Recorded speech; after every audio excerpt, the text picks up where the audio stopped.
Shalom, Boker Tov, good morning from Jerusalem, Israel.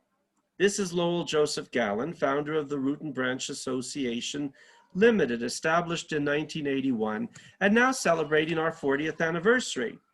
I would like to welcome our viewers and listeners worldwide to this morning's program in our Root and Branch Association Limited English Language Conference and Lecture Series, broadcasting from Jerusalem, Israel, and now celebrating our second quarter century, having completed the first quarter century of our lecture series from January 1995 until December 2020.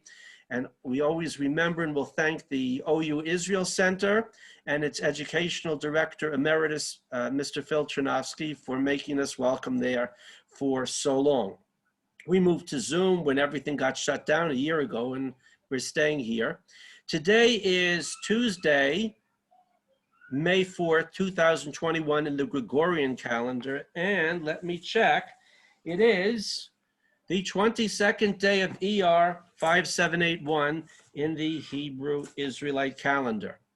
We are broadcasting from the land of Israel, city of God, Jerusalem, Hill of the Priests, Givat Hanania Abu Tur, overlooking Mount Moriah, where we believe that the third and final Israelite temple of Jerusalem will soon be under reconstruction and stand forever, as per the prophet Ezekiel's vision. Please see the biblical book of Ezekiel, chapters 40 through 48. Our speaker for today, which is why I'm doing this in the morning rather than our usual evening show, is down under in Australia, where Crocodile Dundee walks down the street, even in New York, saying to every single person, "G'day, g'day, g'day, g'day, g'day." Forgive my pronunciation, it's New York, I'm sorry about that. And our speaker is Professor Ghil'ad Zuckermann, who is chairman of his department at the University of Adelaide. And he is going to be speaking about revivalistics, from the genesis of Israeli in quotation marks, to language reclamation in Australia and beyond. So now, Ghil'ad, I see what you want to show, but I don't see you. So let's see how we get you back. Now you're back. Okay, ladies and gentlemen, I'm handing over the floor to our guest. It's all yours. Thank you so much, Lowell. It's a pleasure to be here with Root and Branch Association, R&B, from Adloyada. Adloyada is my intellectualization for my existence in Adelaide. Adelaide is well known for its wineries, and therefore Adloyada is a beautiful phono-semantic matching of the city name, of the toponym Adelaide, into the Israeli language.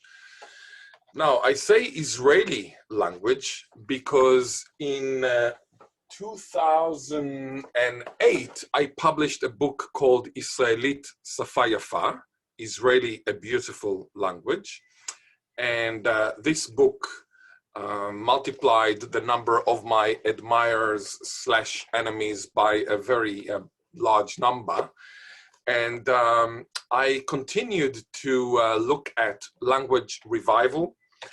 And what I do these days is reclaiming sleeping beauties or dreaming beauties. If I take Jukurpa, which is dream time or dreaming in Aboriginal culture, into consideration in Australia and beyond. And recently I published this book by Oxford University Press, which is entitled Revivalistics, From the Genesis of Israeli to Language Reclamation in Australia and Beyond. And this is the book that I'm showing you just now. And today, I would like to ask several questions, but the main question, and I'll show you some photos on the way, is why on earth should we invest time and money in reviving dead languages? And this is the focus of the second part of my book. The first focus is on the Israeli language and how the Israeli language came to be. I would like to give you today, in this brief lecture, 3 answers for why on earth should we invest time and money in reviving dead languages, or sleeping beauties, or walking dead languages, or dreaming beauties. The first answer is ethical. This is the right thing to do. The second answer is aesthetic. That is the beautiful thing to do. This is something that makes our world more beautiful. And the third answer is utilitarian. This is the useful thing to do.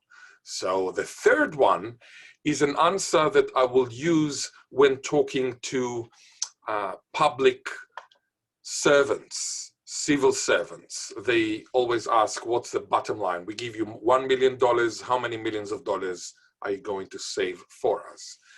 The first answer is what people like me, culturally Jewish, who believe in Menschlichkeit, ask, and this is the right thing to do. So I do what I do, which is reclaiming Aboriginal languages in Australia for a totally ethical, moral reason. These languages were subject to linguicide. But when I talk to the government of Australia, or when I talk to the government of Brazil, or when I talk to UNESCO, or when I talk to any other civil sovereignty, I use the utilitarian benefits. So let me just say, before I answer this big question, that there are many related questions that if we had time, we could have discussed. For example, is there a link between language and mental health? The answer is, of course. Should we financially compensate Indigenous people for the loss of their native tongues? The answer is, of course. Should Indigenous languages be defined as official languages, for example, in Australia? Absolutely. Should we erect bilingual signs?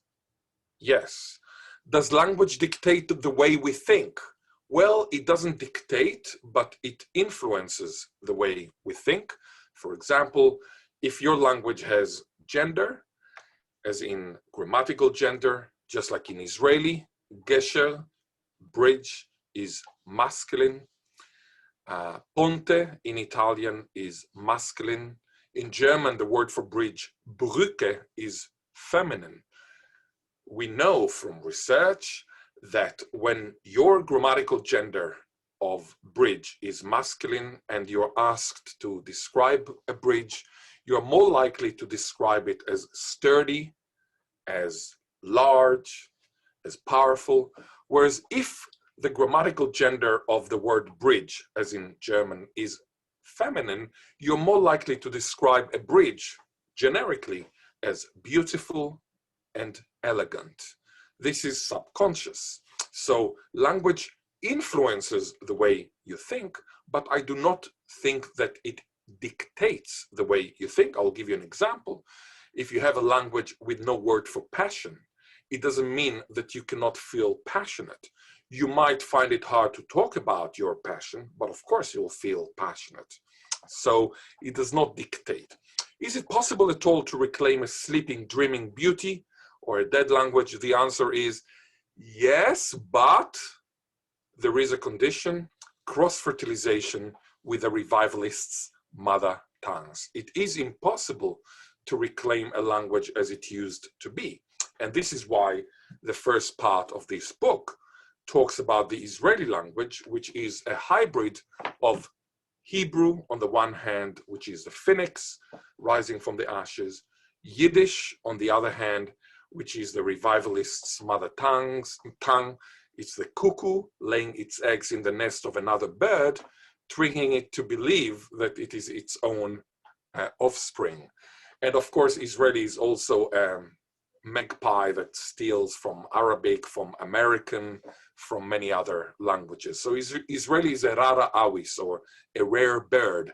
It includes elements, components, contributions of many languages. And I would argue that Israeli is not an organic evolution of Hebrew, but rather a hybridic revolution, a hybridic genesis, which happened at the end of the 19th century, at the fin de siècle, 1,750 years after Bar Kokhba was killed in 135 in Beitar, which is not that far from where Lowell Gallin is currently located.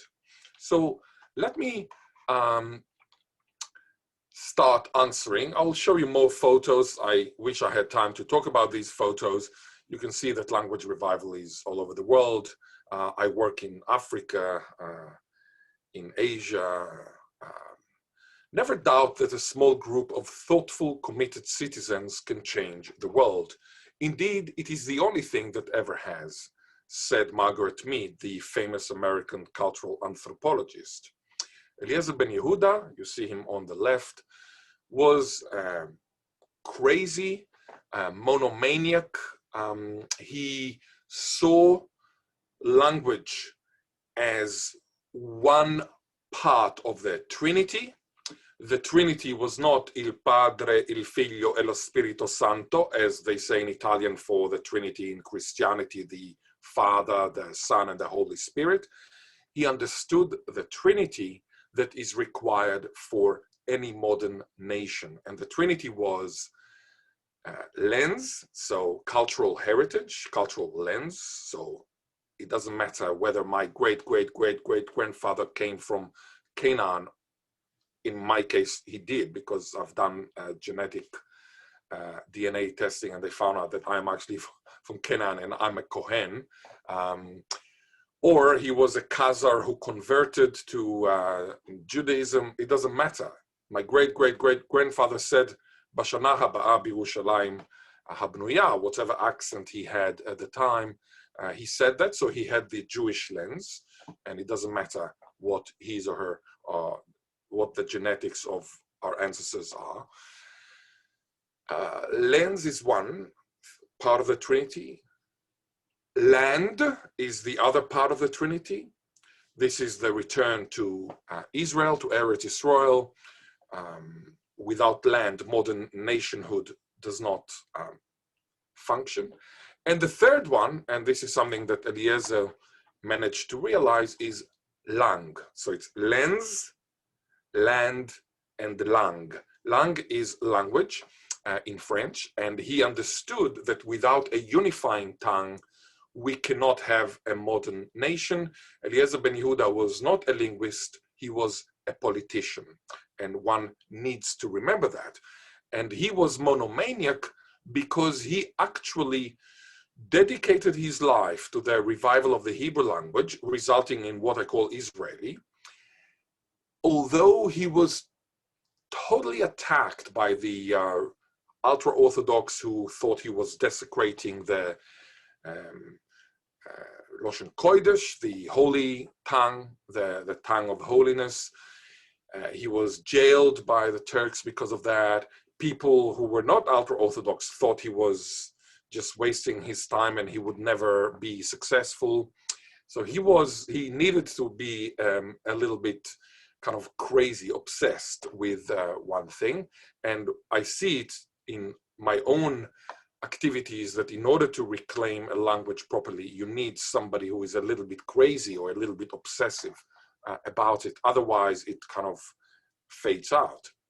Now, on the right side, you can see Eliezer Ben Yehuda, the grandson, on the right, and your humble servant several years ago.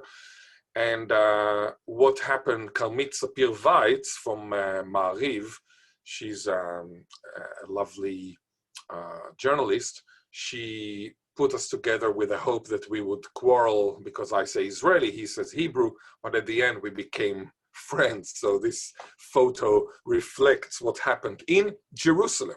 This photo was taken in Jerusalem, in Eliezer Ben Yehuda's house near the German colony. This is Ganu Ganu Muna. It's a new word for Bini in Bangala. The Bangala Aboriginal language is a language that I'm reviving for the last 10 years.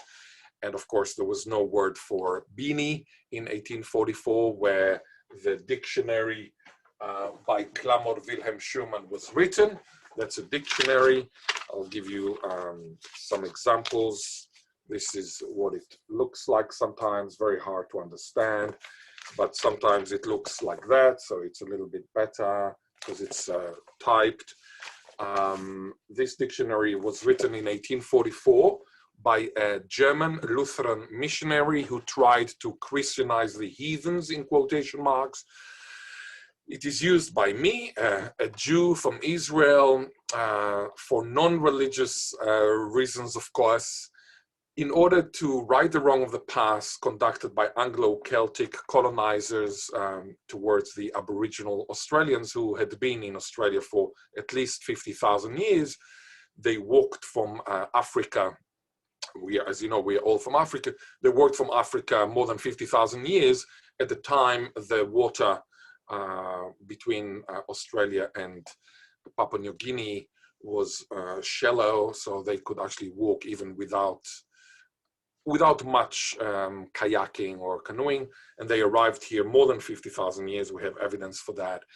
And Bangala is spoken in Eyre Peninsula, which is the place in the southern part of Australia where the Aboriginal people who left the north, say Darwin, and went clockwise, met the other Aboriginal people who went anti-clockwise several thousands of years later. So they met in Bangala land around Port Lincoln, Eyre Peninsula, South Australia, which is approximately 8-hour drive from my home in Adloyada in Adelaide.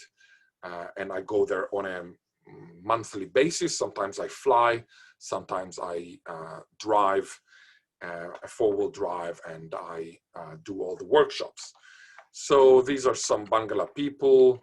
I must study politics and war, that my sons may have liberty to study mathematics and philosophy, says John Adams, the second president of the United States of America. My sons ought to study mathematics, philosophy, geography, natural history, naval architecture, navigation, commerce, and agriculture in order to give their children a right to study painting, poetry, music, architecture again, statuary, tapestry, and porcelain. I would add revivalistics, heritage languages, Mamelotians, etc. So I think that this is a beautiful trio, or if you want, trinity, or tripartite stage of evolution that unfortunately a lot of what you see these days in the West is against. So, you know, humanities departments are closing down, etc. So it's against the perspicacious words by John Adams. These are the basic human needs by yet another American, this time a Jewish American, Abraham Maslow. Abraham Maslow, as you know, in 1943 wrote his seminal article, A Theory of Human Motivation. And of course, he put physiological, he didn't put the battery and Wi-Fi, he did not have it, but physiological is kind of at the lower level, safety, belonging, love. If I ask you, where are we today? Well, today probably we are not even physiological if you go to India with COVID. And but say prior to COVID, prior to Pfizer, prior to Johnson & Johnson, etc., I'm talking about the vaccine. I'm going to take to get the Pfizer in 10 days, finally. Here in Australia, it's not Israel. In Israel, everybody was already vaccinated if you wanted. But before the pandemic, we were probably in belonging, love. How many people actually self-actualize? A very, very small minority. How many people reach their ikigai? Let me explain what ikigai is. Ikigai, I'm taking it from here. It's a beautiful idea coming from Japanese.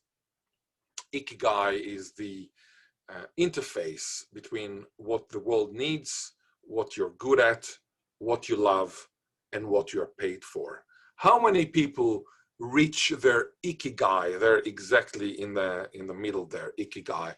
Very, very few. For example, you have accountants who do what the world needs, unfortunately, what they're good at, what they love, but how many accountants, what they're paid for, but how many accountants love what they do? I mean, I guess a very small minority. If you take my guitarist friend, he loves it, the world needs music, he's good at it, but is he paid for it? Absolutely not. He's paid almost nothing. So ikigai is very, very rare. You don't reach your ikigai. So coming back to our situation here, most people do not reach the self-actualization, neither do they reach self-esteem, achievement, mastery, recognition, respect, unfortunately. I mentioned that because I think that eventually we will go up. We will have more hoi polloi, normies, masses. I'm not talking about the elite. I'm not talking about the academic elite, or of course many of them do reach the self-actualization. I'm talking about hoi polloi, the masses, what they call asafsuf in Hebrew. It will go up. And why will it go up? Because of the technological revolution. The Industrial Revolution, 1760, 1840, turned people from seeking food to seeking things. Before 1760, we were all seeking food. 90% of us were farmers. I'm talking about the Western world. After 1840, only 4%. So like out of the people who are listening to this lecture, only 4% of your parents are farmers. Why? Because of the Industrial Revolution. But I would like to propose today that the technological revolution, which is a revolution that allows me to zombie, meaning to become a zombie by zooming from Adloyada to Jerusalem. This is a technological revolution. The fact that you have CNN and you have BBC, and the fact that we have Facebook and we have Twitter and whatever, WhatsApp or whatever now they have. This is the technological revolution. It will eventually turn people from seeking things to seeking ideas. And I'm talking about hoi polloi. I'm talking about the masses again, the normies. I'm not talking about the elite. The elite always looked for ideas. I'm talking about the masses, the billions of people in China, etc. When people seek ideas, this is when language revival will become much more common. And this is why the answer to the main question today is important. Why on earth should we invest time and money in reclaiming dead languages? Before I answer this, let me just say the last thing about linguistic revolutions. I've mentioned the technological revolution. This is the fourth linguistic revolution. The first linguistic revolution was speaking more than 70,000 years ago. And it allowed humans to lie about things, to propagate disinformation or fake news. Because if you think about it, before language, human language, we could not lie. I mean, we could not say that my father built the Empire State Building or my father killed the Dead Sea. We just could talk about the now and the here. The moment we have language as human language, and that's important because human language is different from animals' communication. Animals, as far as we know today, cannot discuss language, or they cannot make linguistic jokes, or they cannot have paraprostokians. Paraprostokians are sentences like Woody Allen's, you know, when I met her, I felt I knew her from previous life. 2 weeks later, I understood why I had not called her for 1,750 years. You know, this is paraprostokian. Or Groucho Marx, she got her looks from her father. He's a plastic surgeon. This is impossible when animals talk to each other, and they cannot produce new sentences that they had never produced before. So, for example, two cows are talking to each other. One cow sees a new bull joining the herd, and one says, "Moo," and the other one says, "That's exactly what I wanted to tell you." That's impossible because cows cannot talk about language, and they cannot have sense of humor, which is linguistic. Speaking emerged because of the human urge to lie. Writing emerged approximately 5,200 years ago because of the human urge to steal. And I will explain what I mean. There were thieves between Iraq and Israel, and they stole half of the wheat that the Iraqi, this is 5,200 years ago, the Iraqi agriculturists sent to Israel. And then when the Iraqis received in Mesopotamia, whatever was in lieu for that, they saw that it was just half the quantity. So the next time they sent the wheat, they wrote down 4 units of wheat. That was the beginning of writing. Before that, there was no writing. So writing actually emerged for economic reasons because of some thieves on the way. And after that, the moment you have writing, then you can actually have kings telling you how many people they killed or how many women they shagged, etc., etc. The third revolution is the type printing revolution. Approximately 1450 AD or CE, Johannes Gutenberg develops the first European movable type printing press, enabling mass production of books. And see parallel Chinese developments. And what we are talking about now is the technological revolution of the 20th century, the big data revolution. Now I would like to answer our question. Let's begin with the ethical reason for why should we invest time and money in reclaiming, revitalizing, and reinvigorating languages. The ethical reason has to do with historical, humanistic, and social justice. If you talk to a man in a language he understands, that goes to his head, says Nelson Mandela. If you talk to him in his language, that goes to his heart. And the language you see in the background, of course, is Hebrew, or in this case, Israeli. I personally believe that the loss of language is more severe than the loss of land.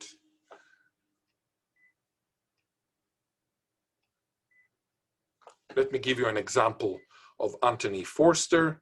Anthony Forster said in 1843, he was a colonist in Australia, the native would be sooner civilized if their language was extinct.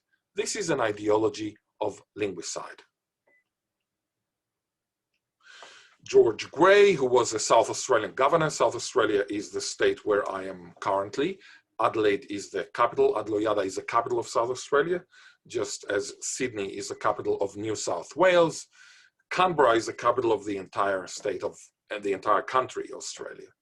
And he says in 1841, that's before Anthony Forster, the ruder languages disappear successively and the tongue of England alone is heard around. Why does he regard Aboriginal languages as the ruder languages? That's very weird because these languages are very beautiful. I think Australia ought to learn from New Zealand. Aboriginal and Torres Strait Islander vernaculars should be defined as official languages of their state, territory, or land. Signs, this is the linguistic landscape, or what I call landscape with a G, landscape. Remember lang as in lens, land, and lang. Signs should be both in English and in the local indigenous language. Give me a second. I'm going to ask somebody to be quiet with the photocopying machine. Just a second.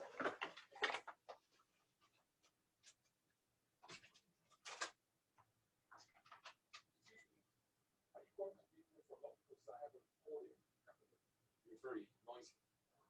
So can you do it tomorrow or? Yeah. Yeah. Or maybe can you do it downstairs because it's very, very noisy.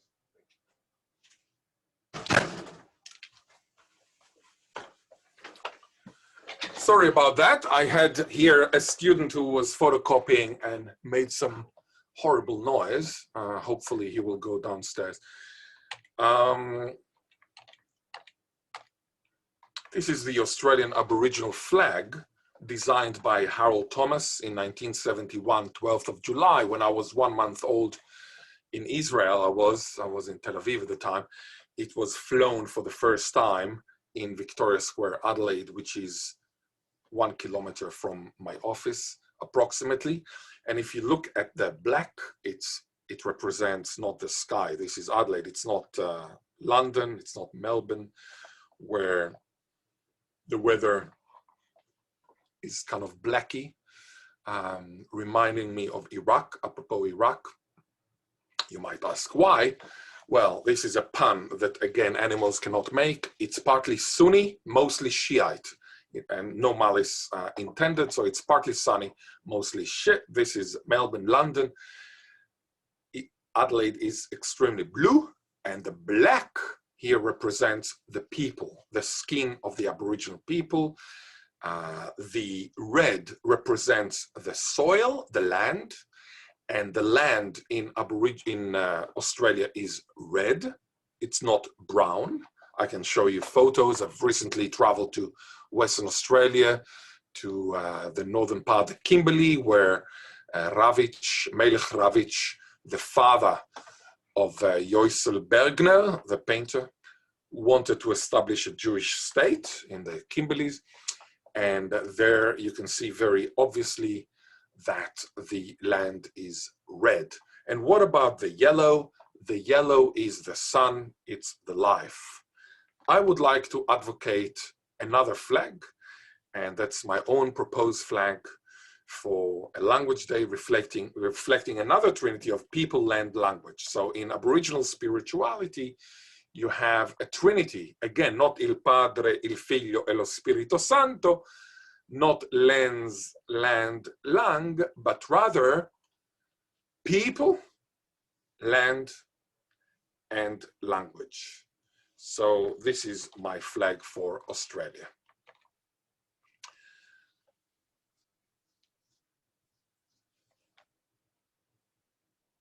At this point, I would like to show you a 5-minute clip that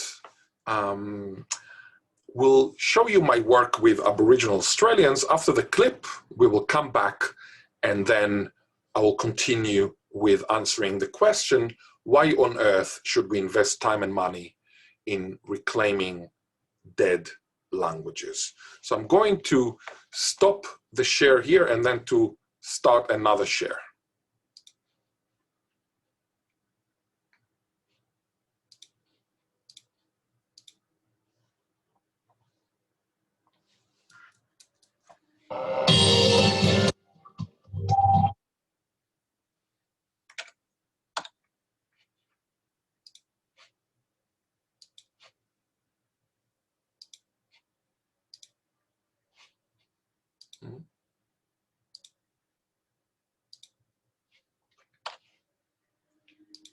The share here is here, exit minimize, share screen, and this.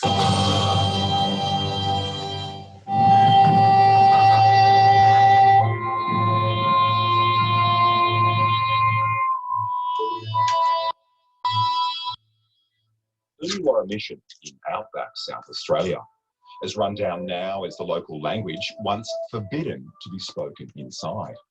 Many nearby Aboriginal children were brought here, like Bungalow man Harry Dare. I was taken away when I was a kid, and I knew the language. I was just learning the language, and I was taken away when I was 3 years old. So I have no idea. I was in a boys' home for 12 years, myself and my 2 brothers. Steve Atkinson's mother was brought here too, his only link to the Bungalow language. There's no doubt that this place contributed to my mother's, or the decline of the Bungalow language for my mother. But I suppose to put it in perspective, it wasn't the missionaries that done that. It was government policy. Even though my mother came in speaking her language, Bungalow language, fluently at 8-year-old, by the time she was 16, she left and she couldn't put a sentence together. But just the importance of that, to be able to have that back, it's oh, couldn't even put it into words. Words that fail him in English, let alone his ancestral past. Last century's forced adoption policies saw members of the stolen generation taken to places like this mission on the outskirts of Port Augusta, effectively putting distance between them and their language. But while Bangla fell silent in places like this, over in town, there's a place where those words are coming back to life. Bangla's reclamation is beginning here at the old Port Augusta School of the Air. Ghil'ad Zuckermann, an Israeli-born linguist, is Professor of Endangered Languages at the University of Adelaide. His bold plan is to revive the language using the memories of the elders and a 170-year-old dictionary made by the first Lutheran missionaries. Out of 250 languages, 93% of languages either fell asleep already, so they're hibernating, dormant like Bangla, or they are about to fall asleep. So they have some, let's say, some elders who speak it, but actually the youngsters do not speak these languages. So this is one of the world's records in linguicide. In other words, Australia probably is the worst place in the world when it comes to language hibernation or linguicide, language killing. For seaside people, the Bangla once had many words for sea life. For example, multiple words for shark. Dindu. Dindu. Let me write. Dindu. The sun is Dindu. Here, the workshop participants even try to develop new words in language, like internet or computer. But the Bangla of Port Augusta are now a minority amongst minorities, with other tribes, with other languages coming in from the north and from the east. So it's now more important than ever to grasp that the snippet's still alive and to start piecing them together. Coming back here and learning the language is something that I've always wanted to know my language, because I grew up knowing my father's side, which is Ghil'ad, but I had no idea what my mother's side was. So I sort of, just reclaiming our language is going to do wonders for my self-esteem as a Bangla man, The community here hopes they can revive Bangla in everyday situations like street signs, greetings, shopping for dinner, or the names of named animals. When you reclaim a language, we have evidence that it actually empowers people. So it results in a personal empowerment. People without a language often are people who lost their heritage, their intellectual sovereignty, their cultural autonomy. So there is this feeling of well-being which is related to language reclamation. It's an overwhelming experience because having my mother lose her language and now me being part of that rebuilding and revival of that language is an emotional thing. So I'm proud to be part of it, and hopefully I can do my mother and my ancestors proud.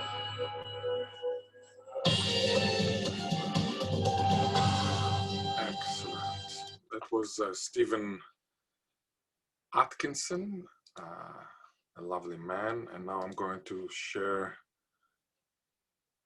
the other one. And I'm going to come here.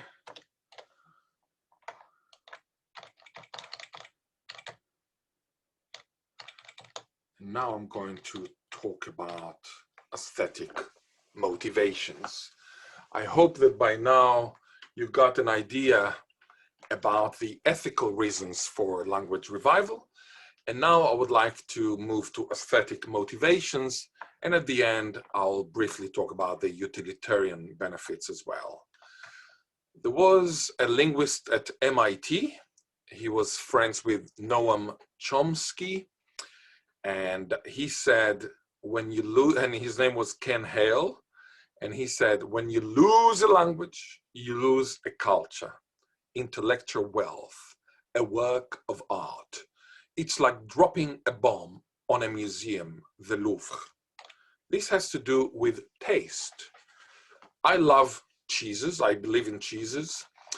If I go to the central market of Adelaide, which is one of the best markets in the world, actually, if they tell me, excuse me, sir, we only serve cheddar cheese, I'll be extremely disappointed because I like my chabichou. I like my Roquefort. We have many cheeses here. but you might be malabsorbent, lactose intolerant, and this is a matter of taste. Look how beautiful Australia used to be. 400 different Aboriginal languages, different Aboriginal sounds, different Aboriginal meanings, different Aboriginal syntaxes, etc. Look how beautiful, look how ugly. The reason it's ugly from my aesthetic perspective, for my own aesthetic perspective, is double. Firstly, it is monochrome, which is not beautiful, as opposed to this one. And secondly, the lines are very straight. And if you look at this line, which is between Western Australia, where I've just been, and South Australia, this is where you see the cursor is where Bangalaland is. This is Adelaide here. What looks like Italy is York Peninsula. It looks a little bit like the Italian boot. And this line is a continuation of a line that divided South America between Brazil and between the Portuguese and the Spanish, so like Brazil and Argentina, which is ironic because there were so many lines that were Aboriginal and they preferred a line between Portugal and Spain, which is ridiculous. This is what we do not want. We do not want Homo sapiens sapiens Israelicus vulgaris, the human who knows she knows, to become a barcode. This is what we want. At least this is what I wish. Here you can see a singer, famous Hong Kong singer, a linguist. Well, she's from Hong Kong. I am from Israel. Rita is from Finland. A scientist. Antonella is from Italy. A politician. Ling Ling is a businesswoman from Singapore. That's just an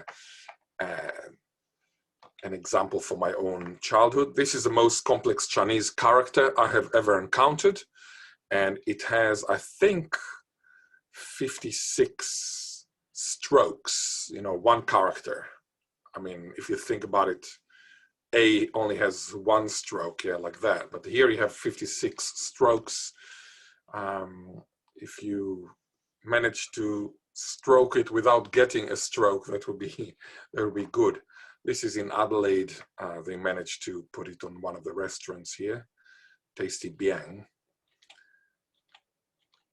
This is a panda, beautiful, tapir, giraffes. The survival of the Tasmanian devil is important. What about the survival of the Palawa languages of Tasmania?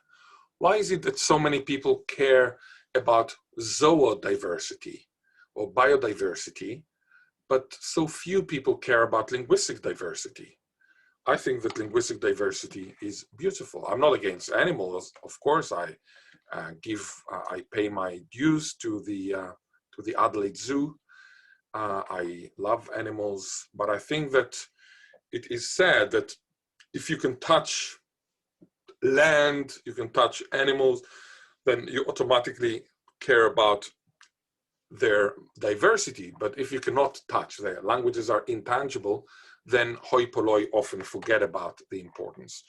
I believe in aesthetics of language. Mami Chapinatapai in Yagan, in Tierra del Fuego, in Chile and Argentina, is a word that means a look shared by two people, each wishing that the other will offer something that both really want to do, but nobody has had the guts to initiate it so far. Now, I remember having this feeling when I was 15 in Jerusalem, where Lowell is now, but I did not have a word for it.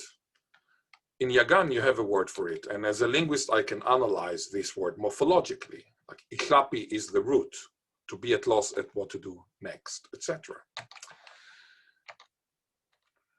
Nahur in ancient Persian is a camel that will not give milk until her nostrils have been tickled. This one I had never an idea about, and I don't think I could imagine this. After all, human beings have a very limited imagination. It's enough to look at aliens in Hollywood films. They all, or most of them, look like ugly human beings.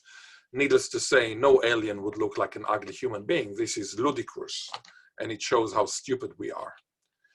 But now when we finish the ethical reason, what is right, we finish the aesthetic reason, what is beautiful, I would like to turn finally to the utilitarian reasons, health and well-being. Language revival, as you saw in this small clip that I showed you, can result in personal, mental, spiritual, and physical well-being, a sense of pride and self-esteem. It's the best antidote, in my view, for self-loathing. Why do I say self-loathing? Because colonized people, as a generalization, and of course I generalize, after all, I'm a linguist. No linguist, every linguist must generalize, because a language is a generalization. A language is an abstract ensemble of idiolects, sociolects, dialects, and other lects. A language is a collection. It's a collection of lects. No two people speak the same language. So a linguist must generalize, otherwise he or she is not a linguist, he's a spy. So I'm generalizing here too when I say that colonized people, as a generalization, hate two types of people. Obviously they hate the colonizers. This happens even generations after. And the second thing, which is much more tragic and much more important, they hate themselves. And the reason is that the colonizers told them, you are part of the fauna, you're not part of human beings.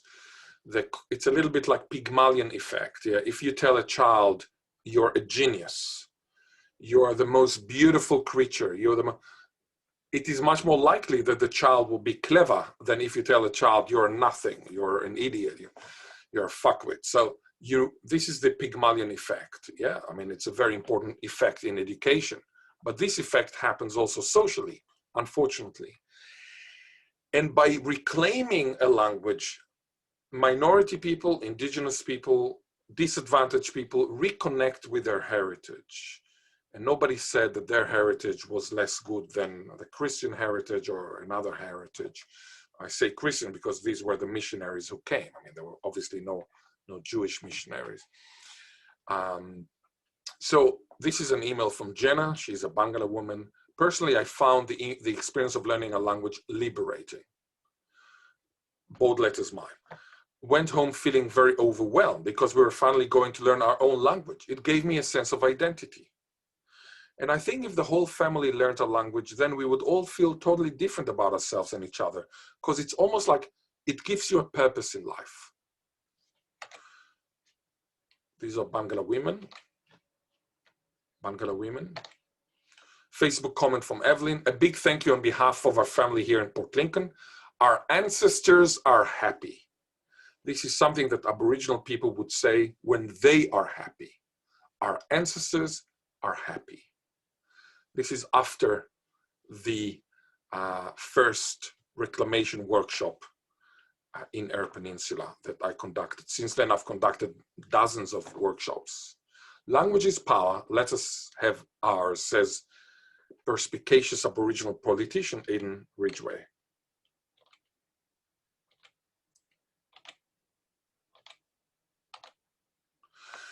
Darcy Hallett, Michael Chandler, and Christopher Lalonde in 2007 published an article in Cognitive Development called Aboriginal Language Knowledge and Youth Suicide.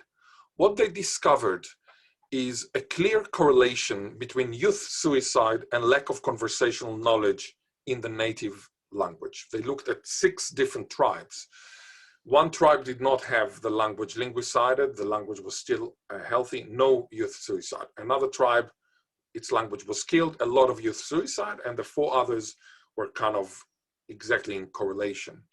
What I believe is that just as language killing or language loss results in youth suicide, just like that, language gain or language revival results in the reduction of suicide and the empowerment of mental health and the improvement of well-being.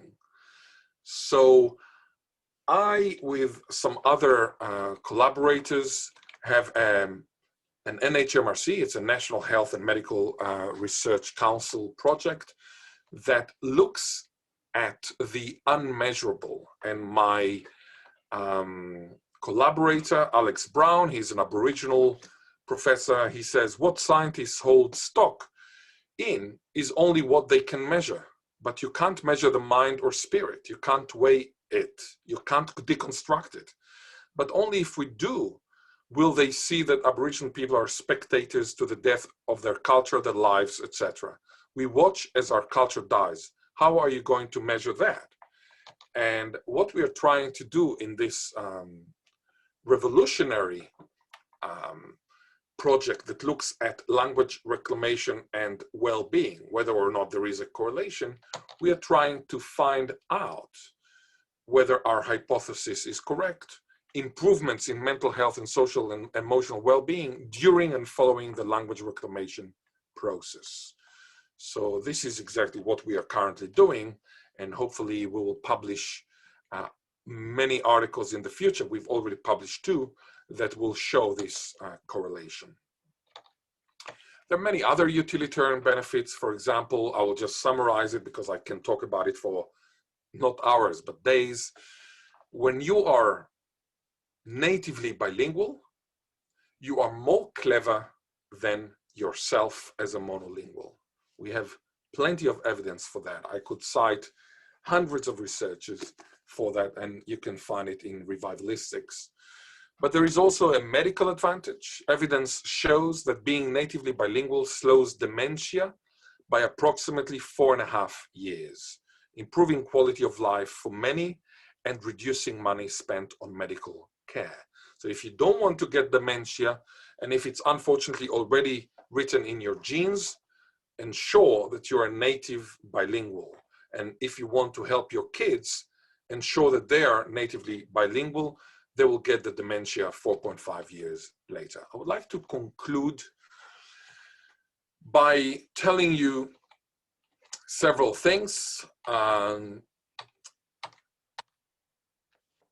In science, Australian science, Lowell mentioned G'day mate, or G'day, but you need to say G'day mate. These are Australian signs.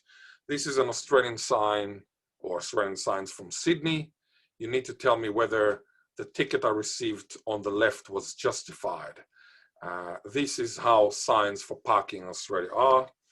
This is another Australian sign, don't drive like a. My students, from foreign students, could not understand it. It's don't drive like a knob, K-N-O-B, knob. Don't drive like a, my Chinese student here asked me whether it's don't drive like a chicken, because you kind of run from one lane to another, but actually it's don't drive like a cock. And this is the best one. When I saw it, I made a very dangerous U-turn because I'm a linguist and I'm interested in such rebuses. And when I made this U-turn, one of the other drivers shouted, "Don't drive like a wanker." So I understood that this is what it meant. W anka. It's not Vysotsky T, as you have the Vysotsky sign like in Israel. But this is the best sign, and this is the sign I would like to end my presentation here to the Root and Branch Association with. And this is a sign that I found in Victoria, whose capital city is Melbourne. Melbourne, very famous city. Some Americans pronounce it Melbourne, but actually it's Melbourne. No R, pronounced Melbourne. If your language is endangered, do not allow it to fall asleep. If your language falls asleep, stop, revive, survive. Of course, in the case of Victoria, that means stop the car, have some Vysotsky tea, revive yourself, and then you'll survive. Otherwise, you'll have an accident. But I am reanalyzing this sign as stop, revive your language, otherwise you won't survive. You will survive as assimilated to the mainstream, but you will not survive as a mensch with heritage, with, in our case, as Jews, as with Menschlichkeit, and with on the one hand, on the other hand, on the third hand, way of thinking. You know, that Hodel Tevye in Fiddler on the Roof asks his daughter Hodel, why are you seeing this Bolshevik called Perchik? He's a horrible man. He does not believe in God. You know, like Tevye was a religious Jew. And she tells him, because I love him. And this is what he says. And I'll just quote for my memory. Love, it's a new style.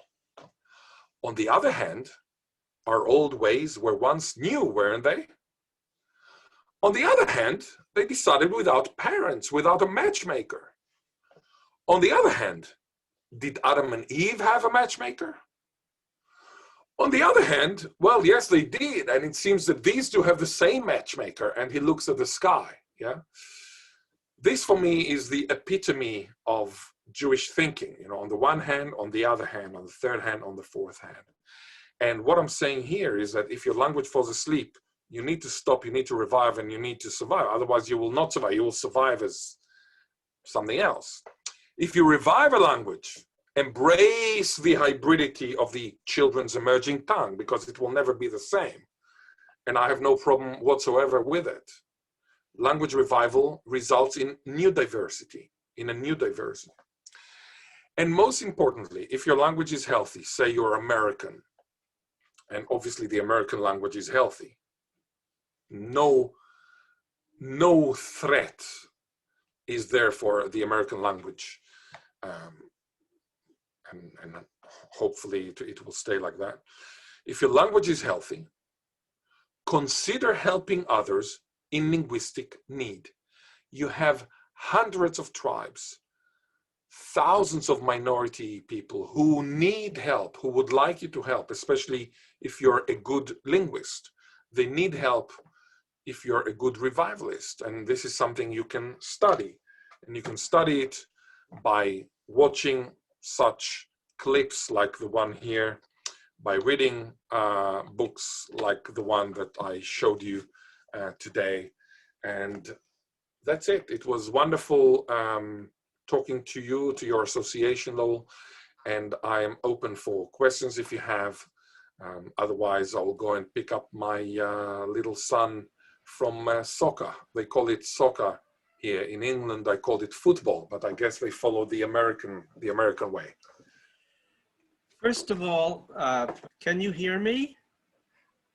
Yes, I can hear you. Okay, because I have both the audio control on the computer and on my new headphones, the audio control, but I can't tell whether I turn it left or right, whether I'm lowering it or raising it. I have so many questions, comments, I don't know where to begin. And I don't want to get your little boy to get mad at daddy and say, why are you late? I'm never talking to you again. And we did begin later than we were supposed to because I couldn't get the live feed to YouTube Root and Branch channel to work because the first time in 1 year, the system from Google said, we don't recognize who you are. We need another level of security. Send a code to my cell phone, which I lost, and I still have to get a new SIM card for the new cell phone. So we're doing this in record mode, and then it will be posted to the YouTube channel. Well, as the Zen masters say, form without content is meaningless, and content without form is empty. It would seem self-evident that in terms of content, wanting to express itself in form, the more languages, the better. Just like it would seem so self-explanatory why you want to keep languages alive and revive them, that it doesn't require a commentary. But apparently from what you're saying, it does. So I'd ask your listeners, would you all want, like Oliver Twist in Oliver Twist, what was the name of the book? Oliver Twist, to go, please may I have more, sir? And assuming they said yes, it was always porridge.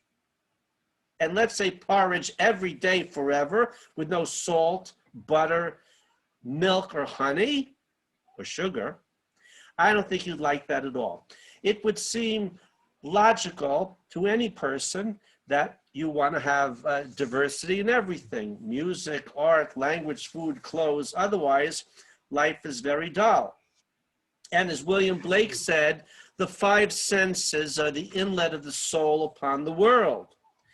So I don't understand why there would be any argument with this. I can understand why if you have, like in India, 2,000 native languages, fine. In order to talk to each other, you need one general language, or you have Mandarin in China and 20,000 dialects. Or you need a world language, whether it's Esperanto or English or Zulu, whatever it's going to be. But why, if you would have one main language for different groups to talk to each other, why wouldn't you want to have your ethnic languages? So my question to you, which you've been dealing with, are colonialism, and if we don't exterminate all the local people afterwards, we need someone to shine our shoes and serve us at our cricket matches. Why would you get an argument from anybody about keeping languages and cultures alive and or reviving them if they're dead? Yeah, I'll tell you, the main two arguments against revivalistics are as following. One of the arguments that I hear, both are flawed, but I'll tell you what they are. One of them is that if we have only one language in the world, there will be no wars. So everybody will understand each other. And these people believe that wars are because we don't understand each other. Of course, what I tell these people, Google Rwanda 1994 and Google Syria 2021, and you will see that the people who kill themselves like animals are people who speak the very same language, the very same dialect.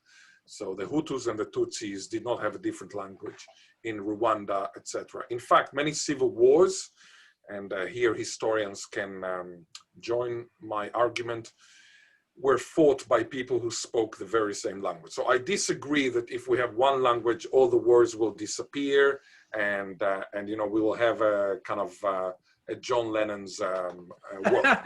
This is one thing. The other thing, people say, oh, I mean, these kind of primitive Aboriginal people, why should they not just learn English properly and become, you know, like Aussies, just like everybody else, assimilate, and we don't want to keep their old ways. So, you know, this is kind of more of a racist idea that, you know, the English is a better language. And I mean, and this one you can actually hear in Anthony Forster, as I said earlier, but you can hear it today as well. There are many bogans in Australia. I don't know if you use this term bogan. It's like I don't know redneck, but bogan, yeah. So bogan is B-O-G-A-N. I added it to the Oxford English Dictionary several years ago because it's a very commonly used word in Australia and also sometimes in New Zealand, but nobody in India, for example, knows bogan. And how do I know that?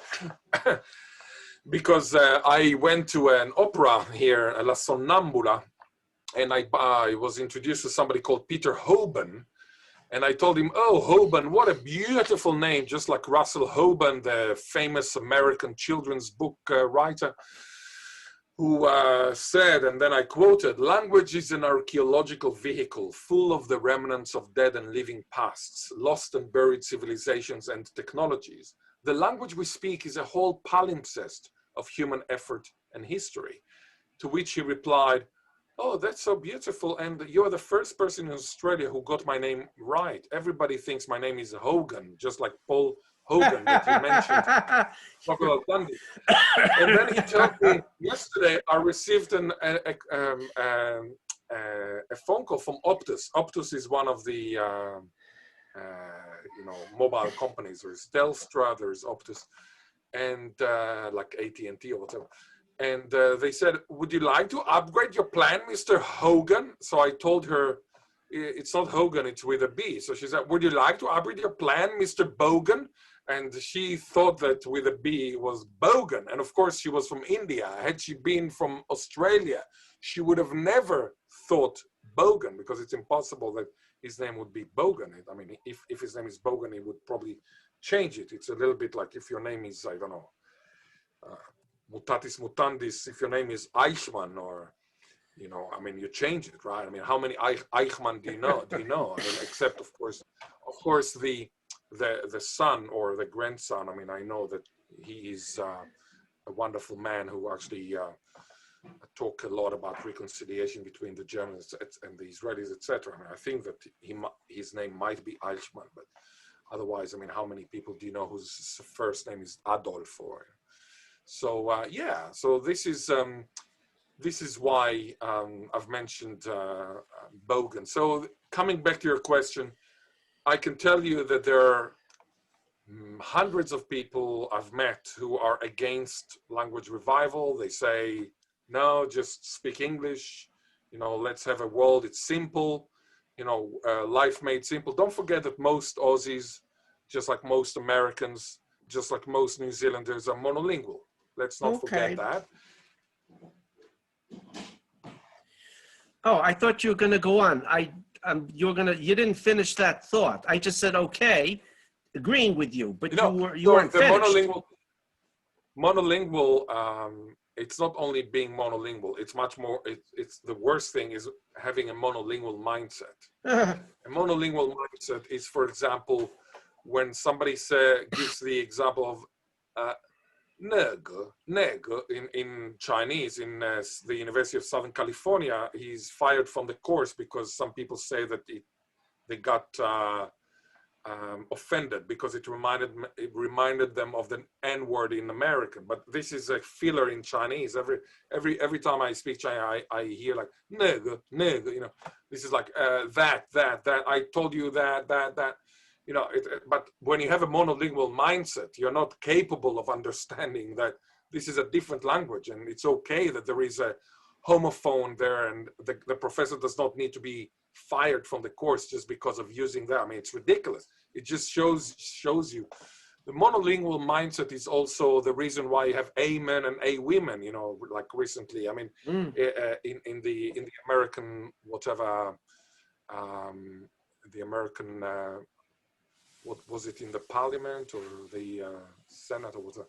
So, I mean, monolingual mindset is what causes people to be very worried about other languages, about, you know, languages that are unfathomable if you are an English speaker, etc. So, you know, it's an unfortunate reality, especially for a linguist like me, to have such a bogan ways of thinking around. Okay, I have 3 questions, comments. One is, one of my favorite actors, or, well, Dame Edna, Barry Humphries, is still alive. Is he still performing as Dame Edna? That's the first question. Because well, you're asking because Dame is politically incorrect, is it? No, I think he's fantastic and he's really funny. And I was told by a neighbor that he's not feeling so well these days, someone who knew him from his college days, and that he wasn't continuing to be Dame Edna. I thought he was terrific as Dame Edna, and I hope he won't stop. I see. So, and why is John not continuing to be Dame Edna? Is it because of? It's Barry Humphries is his name, the Australian actor. Yeah. Barry Humphries. Yes, I know Barry Humphries. Yeah. Let's put that on the. So I mean. Yeah, yes. I'm listening. You don't have to know why. Let's put that on the side as something to look into. I thought he was terrific, and I think that the world would be much poorer in the world of comedy and humor if Dame Edna retired. Yeah. I mean, but he's very old, right? He's like in his 80s. So I don't know. Yeah. I'm going to check that. I'm going to look into that because that's what I was told, that he was now quite elderly and not in the greatest conditions. I'll make a note to look into that. Now that was just a footnote on the side. Now I get to my 2 questions, comments. Number 1, George Orwell in 1984, one of the points he seems to be making is that if we want to corrupt people's thinking, corrupt the language, because thoughts are dressed in words. So, for example, neurotypicals, that's what we would call them, love euphemisms. We don't say people are hungry. We say they have food insecurity. We don't say people are submitted to sex slavery. We say they are subject to human trafficking, because in general, what we regard as neurotypicals don't like direct perceptions of reality, especially if they look and smell bad. So they like to fog out. We want to kill someone in Vietnam, they're terminated with extreme prejudice. Okay, Yeah. I would agree with George Orwell completely. Now, yes. I mean, look, language has been manipulated and used for political, religious, economic benefits for ages. I mean, if you listen to the way that rabbis, priests, imams, politicians, Philip Morris Cigarette Company, if you listen to how they use language, it's all manipulation. I mean, Philip Morris would tell you, you do not smoke, you unsmoke. It's not a cigarette, it's a vapor. I mean, it's all linguistic. Of course, it's not carcinogenous. It's just like, I mean, you know, I mean, it's just a linguistic, it's what we call la puissance du verbe, the power of the word to change the way that you think about the referent that the word stands for. And this is, by the way, sometimes used by national movements, etc. I mean, you look at Mishkan. Mishkan, for me, is the building of the Knesset in Israel. You know, this is Mishkan, a Knesset. But Mishkan, of course, echoes sanctity and it echoes holiness, because Mishkan in the Bible is where you put the Ohel Moed, you know, where you put the Ten Commandments. It's Ohel Moed. It's the most important, the holiest part of the temple. And Mishkan, when you enter the Mishkan, you think of angels and seraphs and cherubs rather than of, you know, like thieves. So, I mean, this is all a very clever ideological secularization. I mean, when you think of Miluim, Miluim in the Bible is a period that has to do with the ordination of the priests. But Miluim, when I do Miluim, I don't work God, I work the state of Israel. So this kind of deification, if you want, if deification is something that happens in Israel, and this is the use of language for a different goal. So, I mean, it's not for God, it's for the state. So, you know, kind of the new God is the state, etc. I mean, so this is done by everybody. I mean, everybody in power, or most people in power, use language. Right. A good example of that here is when a murderer, euphemistically known as a terrorist, is killed. He is not killed, he is neutralized. I have a problem with that. Whoever, whatever the background of the murderer is, he, she, or it is not neutralized, they are dead. Now, in the prophet Zephaniah, it says in chapter 3, verse 9, "For then I, God, will turn to the peoples a pure language, that they may all call upon the name of the Lord to serve him with one consent." That does not mean that everybody will speak this Latin or Hebrew or Greek. It means we'll be able to understand each other, maybe through activation of higher telepathic paranormal centers of consciousness. Regarding multiculturalism, what I learned from one rabbi, I thought made sense, was what's good multiculturalism and what's bad multiculturalism? Was it good that at the Tower of Babel, God scattered the peoples who were of one language and one purpose around the world, or was it not good? If you look at the Book of Kings, the Assyrian kings who take the northern tribes in 3 expulsions, deportations, they put them in different parts of the empire. They mix them up. And then they bring other people into Samaria who become known as the Samaritans. And when Rab Sheka, the court Jew of his time of Sancherib, comes and speaks to the Jews in Jerusalem, he says, listen, don't fight. First of all, you can't beat my king.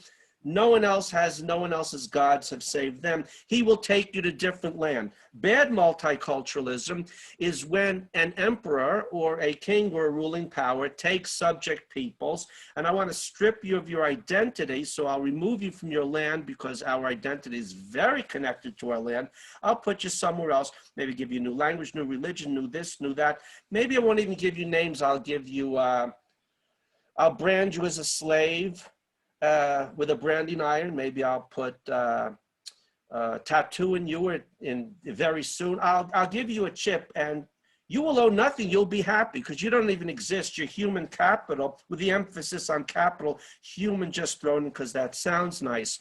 So good multiculturalism that the rabbi said was why, before everybody comes back together to believe in one God and one moral law, however, what I'll get to that in a minute, is one comes back from 6,000 years of dispersion. How many years was it since the Tower of Babel? Everybody has different food, different music, different clothes in a good sense. That's good multiculturalism. Bad multiculturalism is, you know, different strokes for different folks. You engage in human sacrifice. I don't. What, you're racist, sexist, and you don't respect my culture? The answer is, when it comes to violating universal moral laws like theft, murder, and rape, the answer is no. That like Tevye says, you mentioned Tevye, where he gets to the child that wants to marry the very handsome young Ukrainian, because I think Anatevka's in Ukraine, and he says, I bend, it's a new world, but if I bend that much, I'll break. There are certain points where we do not agree to genital mutilation of ladies in Africa and the Muslim world.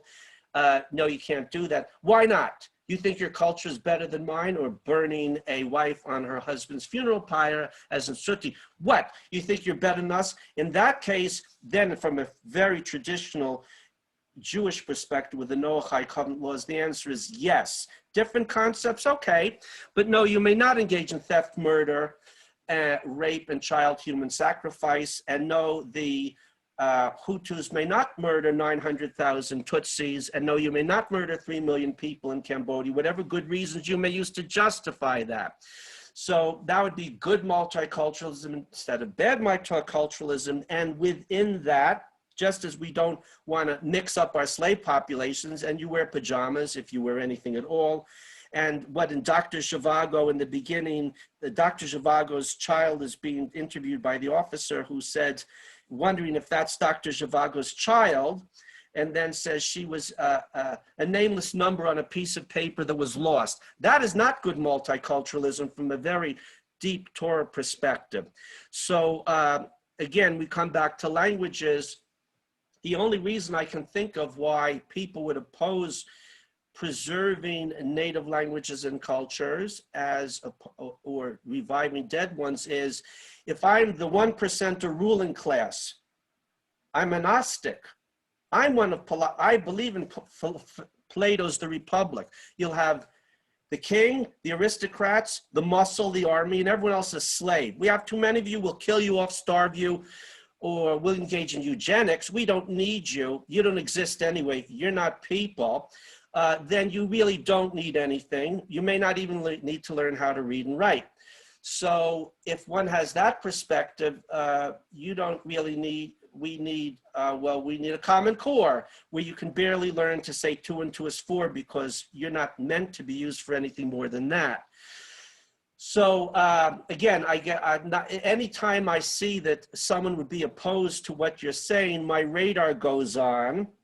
Yes, Herbert Becker of the SS and Hungerplan Ost. We will exterminate all the Jews in the final solution, 80% of the Slavs, because you're only needed as a slave population, so we need 20% of you. And no, you don't need your names, your music, your art, your culture. You don't need anything at all.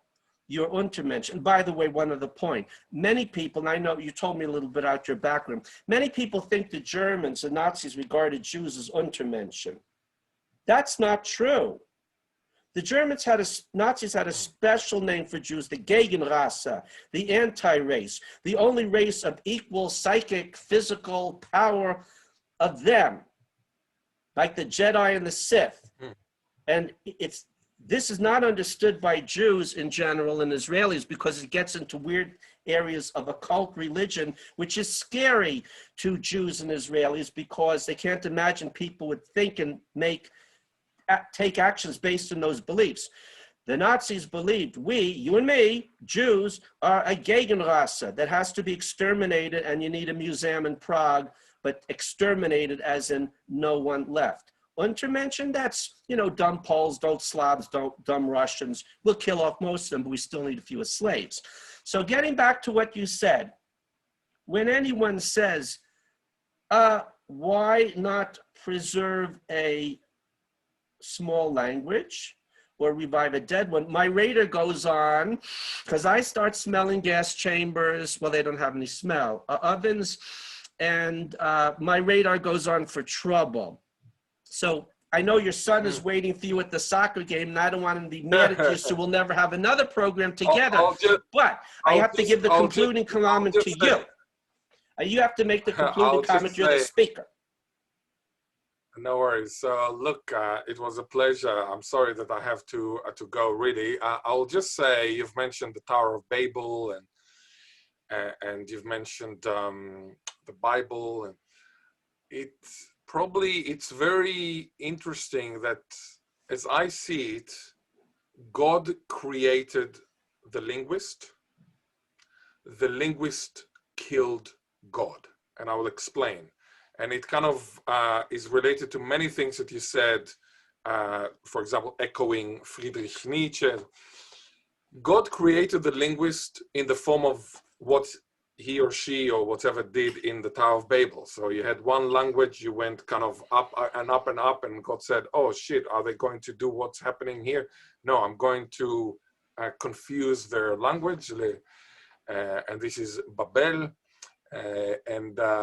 And this is the beginning of linguistics, because of course, if we only had one language, and linguistics would have been a very limited science. Now when you have many languages, it's beautiful for linguistics. But then why did a linguist kill God? Because the moment you looked at the book, the book of Genesis, not this book from the Genesis, but the book of Genesis, the real Genesis, and you kind of said, hey, this is written in a different dialect. Oh, this is a mistake. This is an error. This is a transcript, an editorial mistake. The moment you looked at the Bible, the Old Testament, the Hebrew Bible, and you analyzed it from a philological perspective, I would like to propose that was the beginning of atheism. So God created the linguist killed God. And with this kind of sentence, probably I should say goodbye, but I should say goodbye with my Kohen heritage, which is now employed by Leonard Nimoy, because of course he's a Kohen too, and he brought it to Klingon or to Star Trek. It was a pleasure to meet you, and keep me posted about everything. Okay, Ghil'ad, the way we usually conclude our programs is thank the speaker, thank the audience, thank your son for being so patient. It's my fault we started. Don't be sorry that you can't spend more time. We started 50 minutes late because I couldn't get past the security to go live on Facebook. So we want to thank all our viewers and listeners when this will be posted to YouTube. We want to thank Professor Zuckermann for taking his time to talk to us about revivalistics, from the genesis of Israeli to language reclamation in Australia and beyond. Again, today is Tuesday, May 4th, 2021. In the Gregorian calendar, it is the 22nd day of ER 5781 in the Hebrew Israelite calendar. And we wish you all a shalom from Adelaide, Australia. Did I get it right? Adelaide. And from Jerusalem, Israel. Thank you, and goodbye to everybody for now.